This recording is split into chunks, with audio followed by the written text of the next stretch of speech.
I wanted people to tell me that I'm something, that I'm significant, that I'm somebody.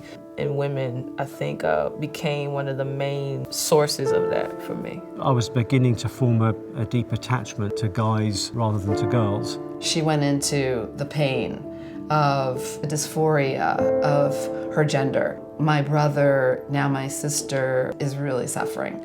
And I did not know that, and I did not have clues. I thought that because of my actions, that I was too far gone.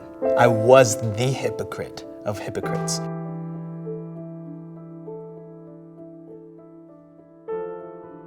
Christians who would consider themselves conservative of some nature or evangelical need to learn to think deeper when it comes to the LGBT community and people who identify as LGBT.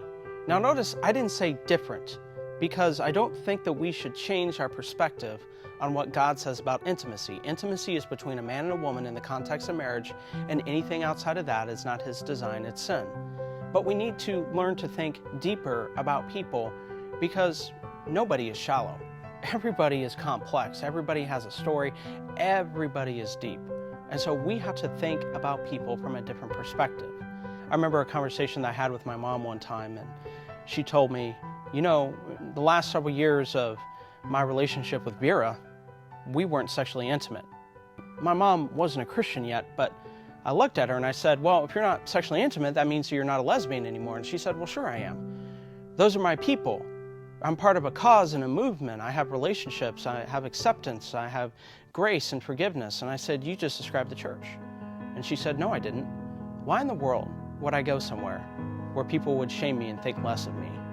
And it really dawned on me in that moment that people like my mom, or not everybody who identifies as LGBT, but a large majority of people would say that how they identify as LGBT is many things, but the smallest of which is who they want to have sex with. And yet for Christians, that is the biggest thing that we usually go after, right? I mean, to be called a pedophile or to see the print on a daily basis, you know, to be called a sexual deviant on a daily basis, openly, you know, it wears on you. We can live without sex, we can't live without intimacy, but in our culture those two things have become the same, and culturally we can't think of intimacy without thinking of sexual intimacy. God designed us to be defined Him for Himself and to His glory. So don't ever choose to think that someone's shallow. Do the hard work. Be like Jesus. What is their name? Who are they? What do they like to do? What do they enjoy? Who are their family? Where were they raised? How about we start getting to just know people for who they are instead of pursuing them for what they do?